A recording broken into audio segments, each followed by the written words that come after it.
What's going on, everyone? So I'm back with another build, and this time it's a 1976 Chevy Caprice.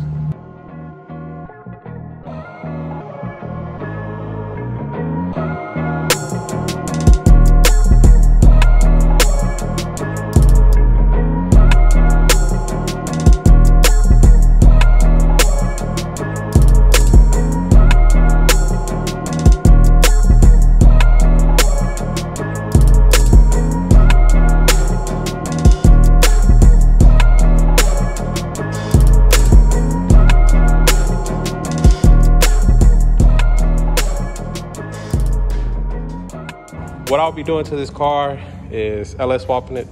I'll be putting this 5.3 with a 4L60 into this car. Originally, this car has a 350. It works and everything, but it's on its last leg. So that's why the customer said, hey, I want to LS swap it. Can I do it? I said, yeah. So this is where we're at. To put it in, I would like to take the whole front end off.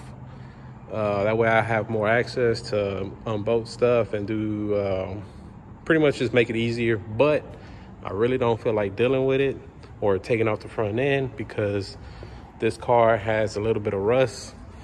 And I know I'm gonna break bolts, so I don't really want to deal with it. So what I'm gonna do is I'm gonna just remove the hood, take the radiator, and just any other stuff like that, and pull the engine from the top and start putting this engine in there.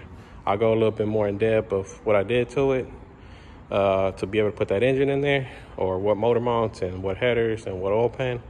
But first thing, I'm gonna start tearing it apart that way I can get the engine out.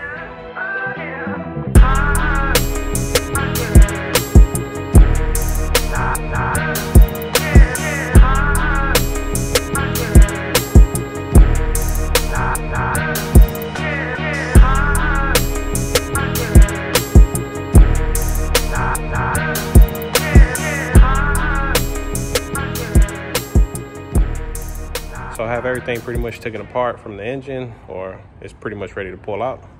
I got the drive shaft off, transmission crossmember.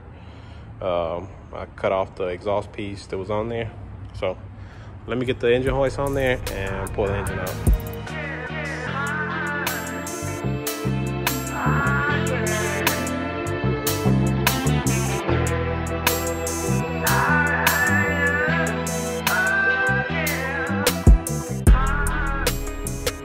So the 350 is out, and now it's time to put the 5.3 in there. But before I put it in there, let me show you everything that I'm using.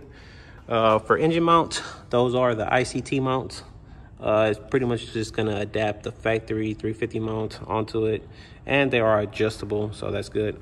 So what I'm gonna do is pretty much put this engine in the same spot as the 350. That way I don't have to get the drive shaft cut. It'll just fit like factory, and it'll be one less thing that the customer has to spend money on. So that's the mount. And then for oil pan, that's the GM muscle car oil pan. The customer brought it to me, so that's why I'm installing it. But there are better options right now and cheaper that'll probably fit better, so keep that in mind. And the reason why I don't like using that muscle car oil pan is because it hangs below the crossmember a little bit.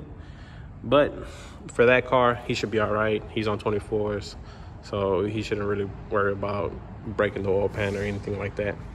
And then for headers, those are the same LS swap headers that I use on the B bodies.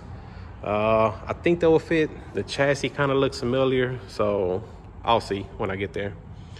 But that's pretty much everything that'll pretty much get this engine in that car. So let me finish putting that mount on there, and then I can start putting it back in. So the engine is ready to go back in the car. I got my brackets on there. I got the transmission lines on. I need to make a little bit of clearance for these brackets to work, but they on there. The last thing I need to do is I need to remove these broken studs off, like this one right here, and then this one. It's a common problem. They break. You can use an extractor to pull them out, but sometimes they break too. So the way I do it is I get a nut, put it on there, weld it, and then I can take it off. And the same thing for this one. This one is a little bit harder, but it still come off. put the bolt on there, weld it inside, and then I can take it off. So let me get everything ready and remove those.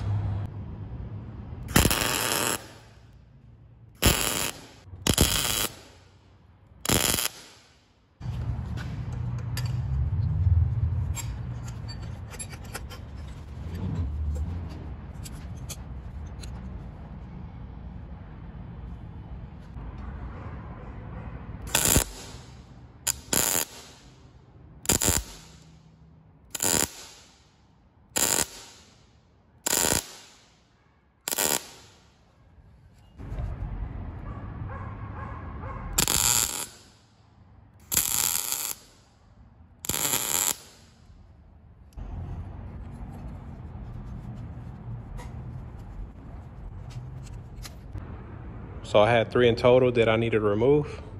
So I got that out. Now I can get the engine in the car.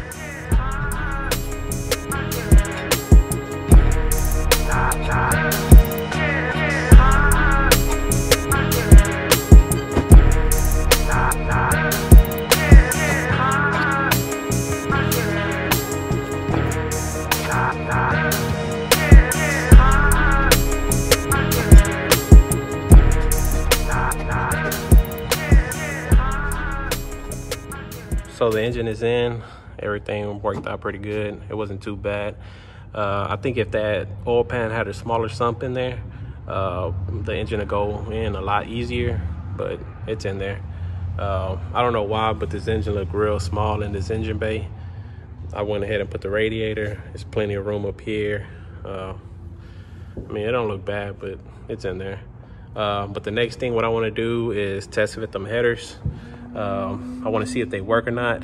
That way, if they don't, I can start looking for some different ones.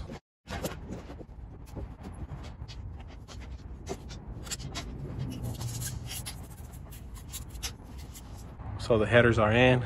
It's like if they were made for this car, but they're not. That's why I use these headers, because they're like super universal. No custom modifications at all. There's plenty of clearance everywhere. This is the passenger side. Let me show you the driver's side. That's the driver's side. Plenty of clearance. Let me go under the car and show you what they look like. So this is what the car looks like underneath with the headers. There's plenty of clearance everywhere. Those headers are perfect for this car. Transmission is in. I also put the transmission cross member. That worked out pretty good. I just had to drill some new holes on the side and bolt it down. And then I also got the drop shaft in. That worked out pretty good. And I also put the shifter linkage. Let me go on the other side and show you what it looks like. So this is the shifter linkage hooked up. I already tested it out. It goes through all the gears. No custom modifications to it. Just use the factory little bracket that goes on the transmission. Everything hooked up good. And then let me show you the driver header. The clearance on this one is pretty good too. No modifications. So yeah, that's the headers. So I think I'm gonna stop this video here for working on it one day. I think I did a good amount of work on it.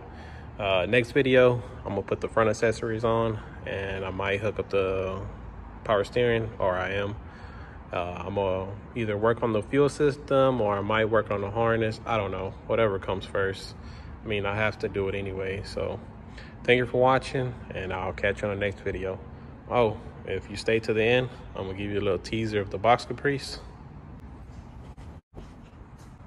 So the Caprice is in the shop, patiently waiting to get worked on. I have some upgrades for it, so stay tuned.